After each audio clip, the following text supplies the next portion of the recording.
জামায়াতের নীলফামারী ৪ আসনের সংসদ সদস্য মুনতাকিম তিনি দাবি করেন যে মুক্তিযুদ্ধে তার পরিবারের গৌরবোজ্জ্বল ভূমিকা আছে এবং তার দাদা মুক্তিযুদ্ধের শহীদ, বাবারা তারা ৭ ভাই ৪ জন মুক্তিযোদ্ধা। তো তিনি যেটি দাবি করেছেন, দেখা গেল তার বাবা মুক্তিযুদ্ধের শহীদ, কিন্তু পরবর্তীতে জানা গেল তার জন্ম মুক্তিযুদ্ধের পরে। এখন আবার জানা যাচ্ছে যে তার বাবা জীবিত আছেন। তো এইরকম একটা অবস্থার মধ্যে তিনি স্টেটমেন্ট দিয়েছেন যে ওনার মাথা ঠিক ছিল না এই বক্তব্য দেওয়ার সময়। এই বিষয়টাকে আসলে আপনি কিভাবে ব্যাখ্যা করবেন? ধন্যবাদ আপনাকে, ধন্যবাদ সম্মানিত দর্শকবৃন্দ। আমাদের আজকে সহ-আলোচক হিসেবে রয়েছেন জাহাঙ্গীর আলম ভাই, সবাইকে কৃতজ্ঞতা জ্ঞাপন করছি আমাদেরকে শোনার জন্যে।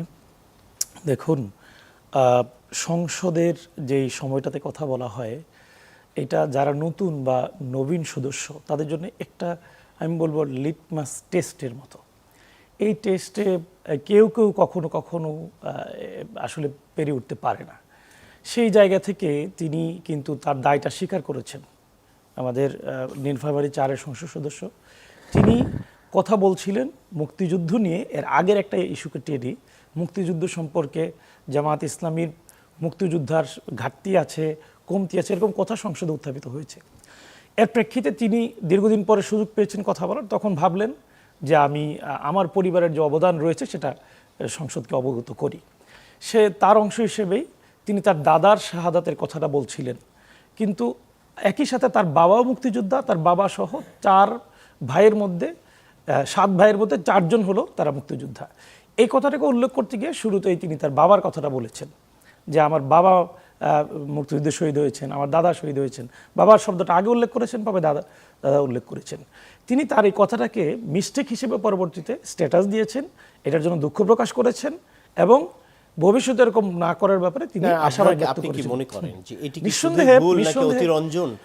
এবং তিনি কি বলছেন, তিনি যে তথ্য দিয়েছেন, আমার প্রথম কথা হলো তিনি যে তথ্য দিয়েছেন সেটা যদি সর্বৈব মিথ্যা হইতো, যে তার দাদা আসলে মুক্তিযুদ্ধে শহীদ হয়নি, তাহলে আপনি বলতে পারতেন যে এটা একটা বানোয়ার তথ্য এবং সংসদকে মানে একটা ভুল তথ্য তিনি দিয়েছেন বা জাতিকে তিনি ভুল দিকে ধাবিত করছেন। তিনি এক সত্য তথ্য দিয়েছেন, তার দাদা মুক্তিযুদ্ধ শহীদ, তার বাবা একজন মুক্তিযোদ্ধা, তার চাচারা ৪ ভাই মুক্তিযোদ্ধা। তিনি ক্রোনোলজিক্যালি যে কথাগুলো আগে বলার দরকার ছিল সেটা আগে না বলে পরের কথাটাকে আগে বলেছেন এবং এটার জন্য তিনি বলেছেন তিনি তার অসুস্থ ছিলেন, অথবা তিনি মিস্টেকেনলি বা স্লিপ অফ টাং বলতে পারেন আপনি এটাকে, এই কথাটা বলেছেন। আমি মনে করি তার এটাতে দায় রয়েছে। তিনি এত গুরুত্বপূর্ণ ইস্যুকে গুছিয়ে প্রয়োজনে লিখে বলতে পারতেন, সেটা তার জন্য ভালো হতো। সেদিন তার বক্তব্যটা পুরোটাই অগোছালো ছিল। আমি সেখানে উপস্থিত ছিলাম, আমার শোনার সুযোগ হয়েছে। অগোছালো ছিল, বিভিন্ন কথা বলছিলেন, কিছুক্ষণ পর থেমে যাচ্ছিলেন। এটা তার জন্য ঠিক হয়নি।